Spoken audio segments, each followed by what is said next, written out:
Hello guys! Hello! This is for Aries.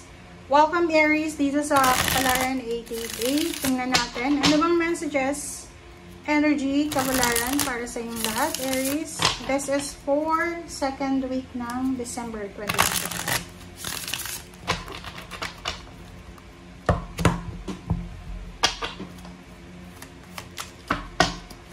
Okay, Aries. First card natin, Aries, is Page of Cups, Strength, and King of Wands. Wow. So, makikita mo dito, Aries, there's a family members or there's someone here na posibleng mag-offer sa'yo ng trabaho.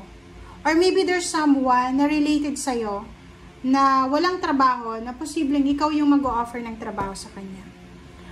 Please comment down below if you resonated. Kasi itong Page of Cups, this is emotional connection, emotional help, or maybe pwede din siyang financial kasi this is your sign eh.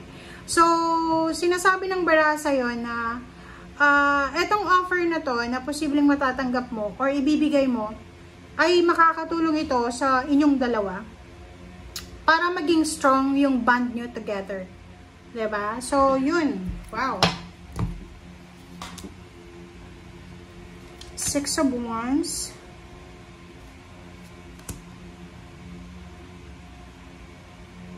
Okay, Six of Wands, Four of Cups, and Knight of Wands. Kung ikita mo dyan, sinasabi ng bara sa'yo na there's a victory and success coming para sa'yo. This one is exciting siya. So, ihanda mo ang sarili mo, Aries, kasi by the month of June of 2026, posibleng makakatanggap ka ng isang offer, like this is love offer, or maybe financial offer, or maybe inheritance, or salary increase, higher position, or travel, na pwedeng magdala sa'yo ng sobra-sobrang pera. Sinasabi din sa'yo dito, Aries, na if it's about love life, parang sinasabi na matatagpuan mo yung taong ito na darating sa ibang bansa, or pwedeng sa airport, or pwedeng sa online. So, ibang lahi siya, or galing siya sa ibang lugar. Alright, so, Temperance. Nakakailangan ka, Aries, sa linggong ito ng temperance, ng patience. So, halimbawa, bago ka lang sa trabaho, huwag mainitin ang ulo. Kailangan mong aralin yung ginagawa mo, yung trabaho mo, kung bago ka pa lang.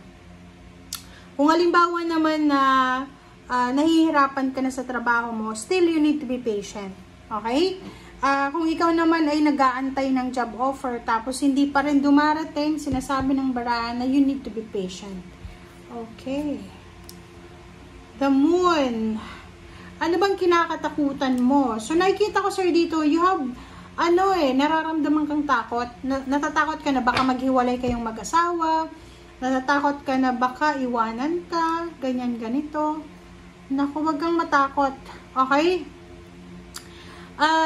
Meron kang maiisip na negosyo with someone. Okay? So, pwedeng there's a collaborative na action ito. So, maybe love life siya, asawa mo, boyfriend, girlfriend, parents. Meron kayong negosyo na maiisip together. Diba? Meron din ditong ikakasal, kung may mga kasalan ng bayan ba. So, sinasabi ng barasa yun, mayroong ikakasal.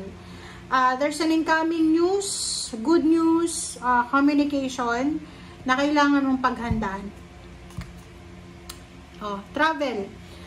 Sinasabi ng baral dito na yung iba ay lilipat ng bahay, yung iba naman ay magta-travel, pupunta ng ibang bansa, pupunta ng ibang lugar, lilipat sila.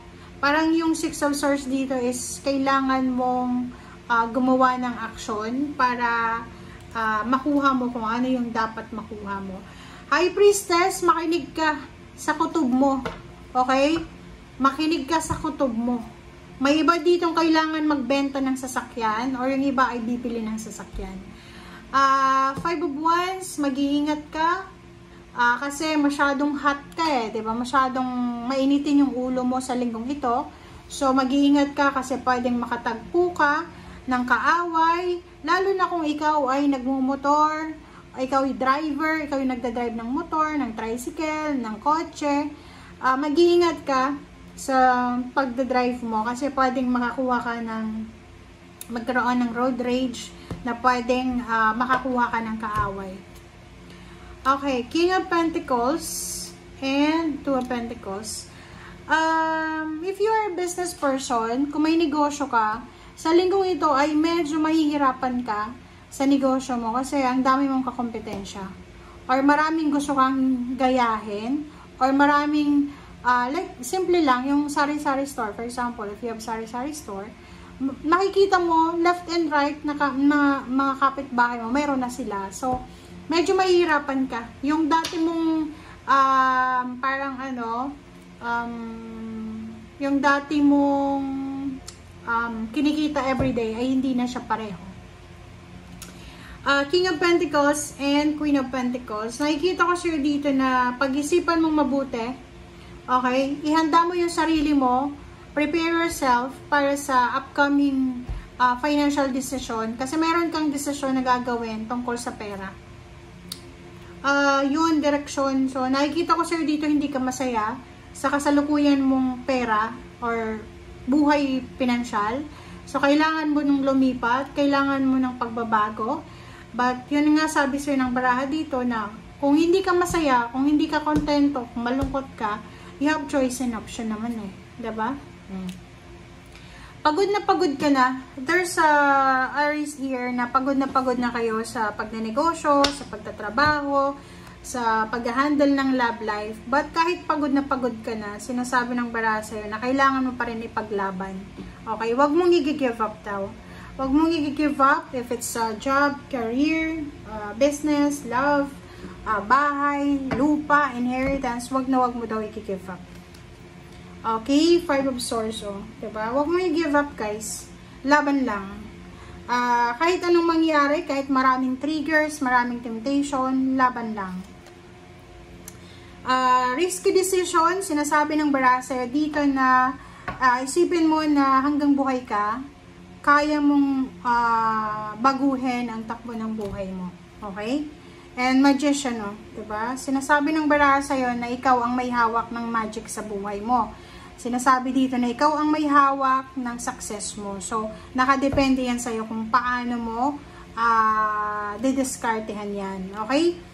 Queen of Cups, sinasabi ng baraha sa'yo dito na isang water sign, Pisces, Scorpion, Cancer, ang posibleng makakatulong sa'yo para mabago yung direction mo or para maayos yung mindset mo. Hindi ko alam kung bakit, pero parang sinasabi ng baraha, yung judgment mo, yung decision mo, ay nakadepende dito sa taong to. So, please comment down below if you are resonated or kung sino yung taong yan. Thank you guys. Bye!